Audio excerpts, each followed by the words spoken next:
Hello. So now we're going to begin trigonometry with me, David. And this first lecture will be a little bit uh, of a review of some facts from geometry, which you may or may not know, but which are the foundation of trigonometry. Um, and so, without further ado, let's get started. So we know that two triangles, ABC and DF, and triangle DEF are similar.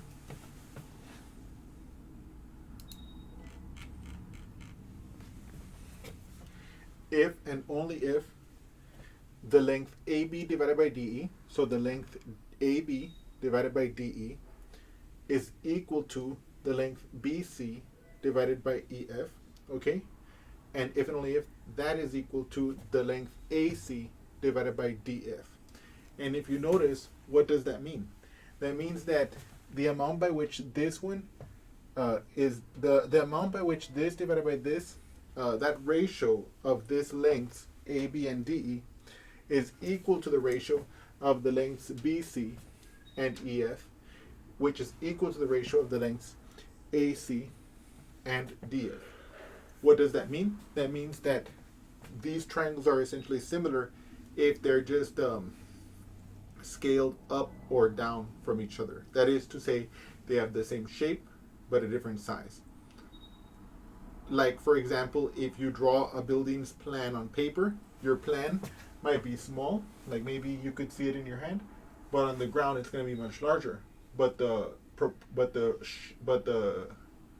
only thing that's going to change between the drawing and the actual building in terms of the structure's form is the sizes.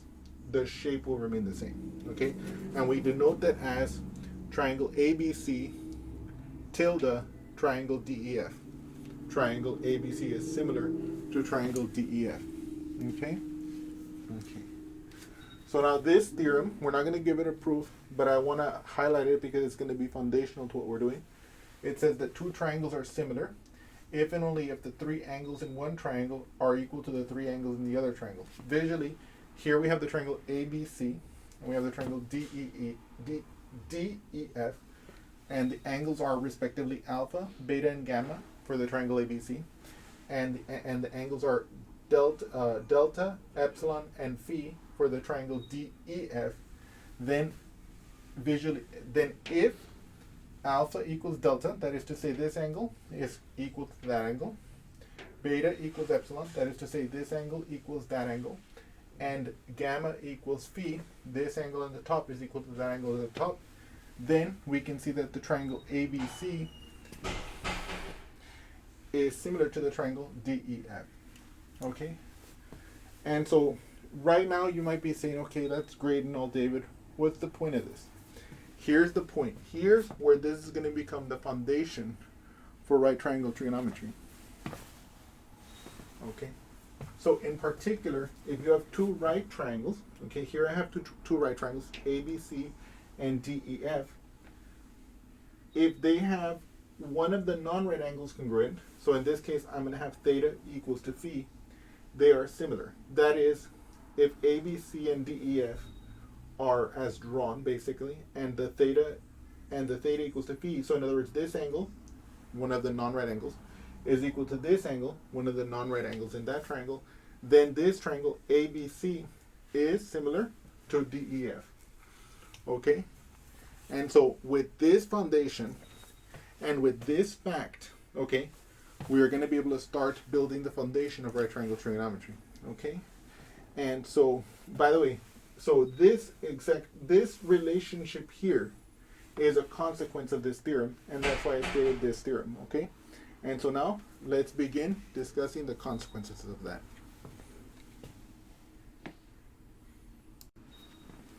So now, with that setup behind us, we have these two triangles, okay? These are two right triangles, and we're going to assume that this theta, this angle here in my ABC, is equal to this angle here, the phi, in my triangle DEF, okay?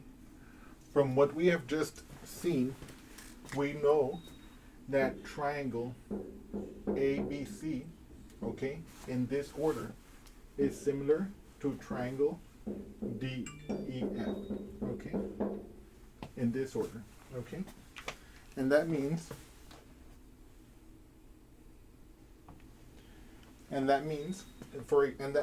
that for example here I have the side length AB. When I divide it by the side length DE, that is equal to the side length BC. When I divide it by the side length EF, okay, and finally this side length AC, when I divide it by the side length DF, that will also be equal. And this comes as a result of the this comes as a direct result of the similarity of these triangles. So now if you'll notice, I can call this, in this side, I can call this the opposite of, and just for this lecture, I'm going to call this the opposite of theta. I'm going to call this one the adjacent of theta, okay? And I'm going to call this one the hypotenuse of theta, okay? And in this triangle, I'm going to call this one the opposite of phi. I'm going to call this one the adjacent of phi. And I'm going to call this one the hypotenuse of phi, okay? To denote that, let me see here, okay?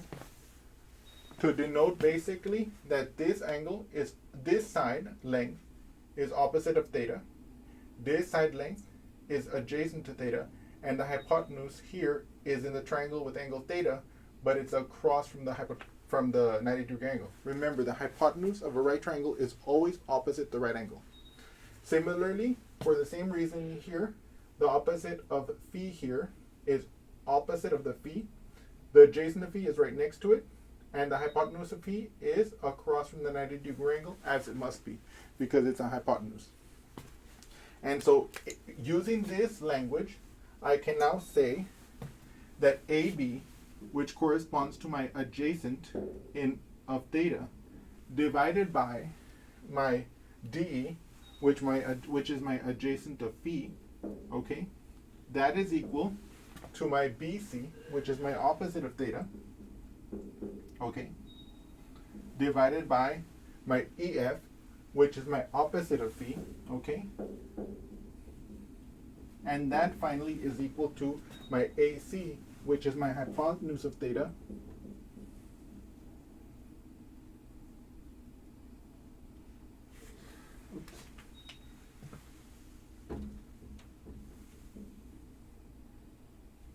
divided by my DF, which is my hypotenuse of phi, okay?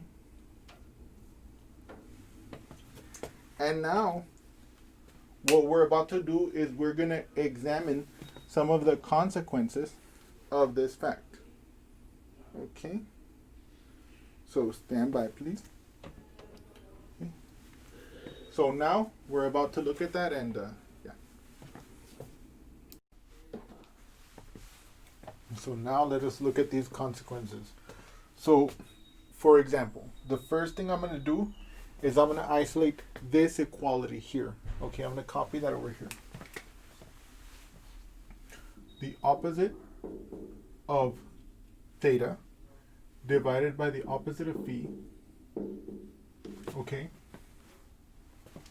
is going to equal the hypotenuse of theta divided by the hypotenuse of phi, okay?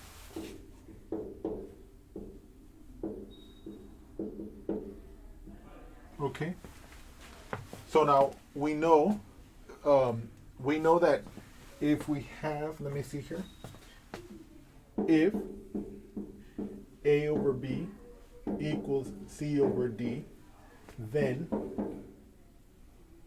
AD equals BC. This is a fact that it's very helpful to know about ratios, okay? So I'm going to use this fact here, that the opposite of theta times the hypotenuse of phi, okay, equals the opposite of phi times the hypotenuse of theta. Okay, opposite of phi times the hypotenuse of theta. Okay, let me see if that comes up. Yes, good. And then what I'm going to do is I'm going to divide both sides by the hypotenuse of theta, and I'm going to divide both sides by the hypotenuse of phi. So here, hypotenuse of theta, hypotenuse of phi, and I'm going to divide this side by the same thing, because remember, in algebra, whatever we do to one side, we do to the other. So divide by hypotenuse of theta, divide by hypotenuse of phi, and what we're going to see is something magical is about to happen. Okay? Okay. So we can see here the hypotenuse of phi is gone from the left hand side, and the hypotenuse of theta is gone from the right hand side, and I have that the opposite of theta divided by the hypotenuse of theta is equal to the opposite of phi divided by the hypotenuse of phi. Okay? Now look at this consequence. This triangle, being similar to this triangle, gave us this relationship from the definition of similarity. And that gave us this relationship, basically just a rewrite of this relationship, but with the names of the sides with their respective position of theta. Okay? Now what we just showed here is that with some algebra, taking these two relationships, that the opposite of theta divided by the hypotenuse of theta in this triangle is equal to the opposite of phi divided by the hypotenuse of phi in this triangle. And so, what does that tell us? That tells us for any right triangle such that this theta is equal to this phi, that ratio of the opposite over the hypotenuse will be the same. For all right triangles where these two angles match, that ratio of this opposite to this hypotenuse will be the same as this opposite to this hypotenuse. That is tremendous, okay? And so, as a result of that fact, for any right triangle, we give that special ratio a name. This is our sine of theta. Or this is, from now on, we're going to use the angle theta when we talk about like the general case. So we're going to call this the sine of the angle. In this triangle, because it's labeled phi, it would be the sine of phi. In this triangle, it would be sine of theta. But so in general, if you have a triangle like this, okay, with this angle theta, this being your right angle, this being the opposite of theta, this being the hypotenuse of theta, but no longer listed as opposite theta or hypotenuse theta, then we will get that this is, and let's call this one the adjacent, okay? We will say that the sine of this theta, okay, will be equal to the opposite over the hypotenuse, okay? Okay? In this triangle, okay, with angle theta, the opposite adjacent and hypotenuse, the sine of theta will be the opposite over the hypotenuse. Okay? So now, let us go a little bit further here.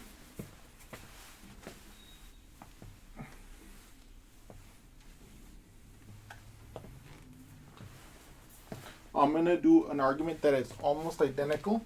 I'm going to copy this. Well, since this equals to this and this equals to this, then of course this equals to this, right? That's known as the transitivity of equality, right? And so here, what that tells us is that the adjacent, okay, of theta over the adjacent of phi is equal to the hypotenuse of theta divided by the hypotenuse of phi.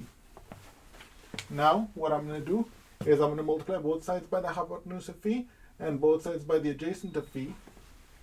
And that's going to lead us to the situation adjacent of theta times the hypotenuse of phi is equal to the hypotenuse of theta times the adjacent of phi. Okay? And then what I'm going to do is I'm going to divide both sides by the hypotenuse of theta, and I'm going to divide both sides by the hypotenuse of phi. So that's going to be divided by the hypotenuse of theta times the hypotenuse of phi, and I'm going to divide the right hand side by the hypotenuse of theta times the hypotenuse of phi. And look what happens here. The hypotenuse of phi goes away, the hypotenuse of theta goes away, and we're left with the following fact, that the adjacent of theta divided by the hypotenuse of theta equals the adjacent of phi divided by the hypotenuse of phi. Okay? So again, just as before, that tells us that for any two right triangles such that this angle, which we have labeled in this triangle as as theta, and this angle and this triangle in which we've labeled this angle as phi, if these two angles have the same measure in those right triangles, then the adjacent divided by theta over the hypotenuse of theta will equal the adjacent of phi divided by the hypotenuse of phi. In other words, no matter what right triangle you pick, if it has this angle the same as the angle the same as the other angle, well, I'm sorry, for all right triangles with a particular theta, the adjacent over the hypotenuse for that theta will be the same. Yes. That's like the power of this result. Okay? And so because this holds for all right triangles, we will assign it a special name, and it is called, in our language over here, the cosine of theta, and it's given by the adjacent over the hypotenuse. Okay? Like this. Okay? So in this diagram, it's called the cosine of theta, and it's equal to the adjacent over the hypotenuse. Okay? And I don't want to go too far making this argument again, but I'm going to do it just one more time because I'm going to get our final trig relationship. Well, not our final trig relationship, but the third one. But we're going to get the other trigonometric relationship that's of interest to us. So the adjacent of theta, right, divided by the adjacent of phi is equal to the opposite of theta, okay, divided by the opposite of phi, okay? We know that fact. And then what I'm going to do is I'm going to basically go through the same procedure, okay? So I'm going to multiply both sides by adjacent of phi and opposite of phi. So I'm going to get, in this case, the adjacent of theta times the opposite of phi is equal to the opposite of theta times the adjacent of phi. Okay? And then what I'm going to do is I'm going to divide both sides by, let me see here, by the opposite of phi and the adjacent of phi. So, wait, what? I'm sorry, by the opposite of theta and the opposite of phi, okay?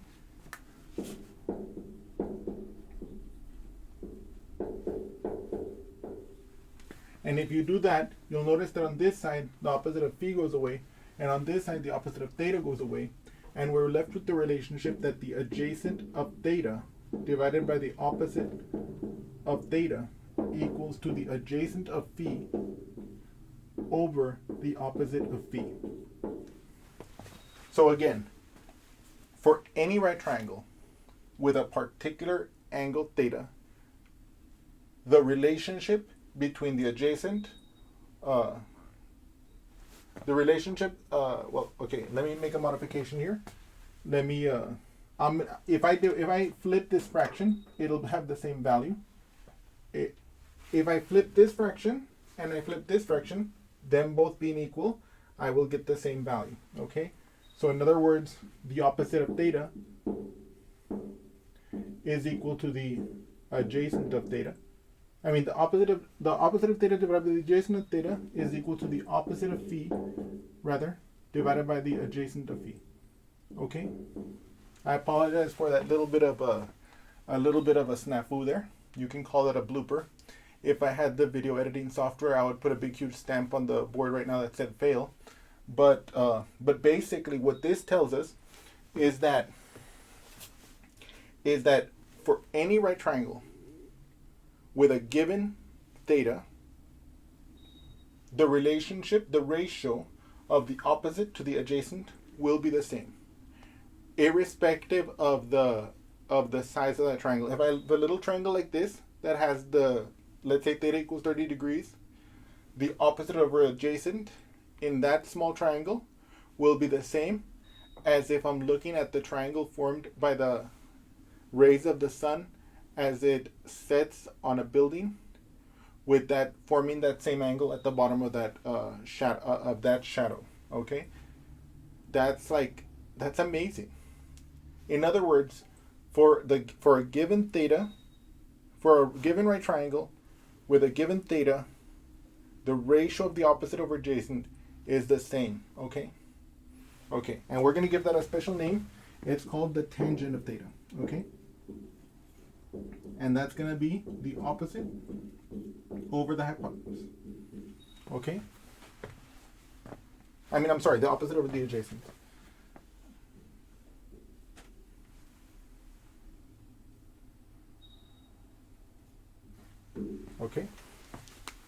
Okay, that's beautiful. So let me just recap real briefly what we did here. I know this lecture might have been long. I know we may not have done any sample problems in this particular lecture, but what I wanted to do here was I wanted to show you how a couple of geometric facts led to an implication that for any right triangle, for a given angle, for any right triangle with a given angle, there are some relationships among the side lengths of this triangle that are general for all right triangles with the same angle. Okay, and those relationships are the sine of theta, the cosine theta, the tangent theta, and a few others that we're going to learn soon. Okay, but we're going to start here, and if you want, you can put this in a box. Okay, and just to recap, what does that mean? That for a given right triangle with a given angle theta, the relationship of the sine theta, that is the opposite over the hypotenuse, will be unique. And for that given theta in that given right triangle, the cosine of theta will also be unique. And the same thing with the tangent of theta. And the mnemonic, before we go, yes, I know all of you will probably have heard it, and if you have not heard it, you can learn it now. And then we're going to move on, okay? So it's called Sohcahtoa, and the way it works as a mnemonic is that its sine is opposite over hypotenuse, cosine is adjacent over hypotenuse, and tangent is opposite over adjacent, okay? And of course, the reason why these are labeled like this is because for whatever given theta you're looking at, the opposite is the side that is opposite the angle. The adjacent is the side that is near the angle, and the hypotenuse is always the side that is opposite the right angle. Thank you, and I'll see you again soon. Thank you.